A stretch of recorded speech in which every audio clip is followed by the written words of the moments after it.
যদি আমি হব শান্ত নদী, তোমার আসার সময় হলে তুমি হাত ফসকে গেলে, তোমার যাওয়ার পায় তারা আমি হই যে দিশেহারা।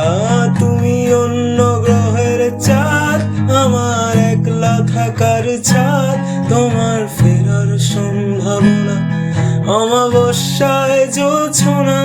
তোমার গোপন সবই রয় আমার আপন মনে হয়, তুমি ভোরের ঝরা পাতা, আমার মরার কিসের ভয়।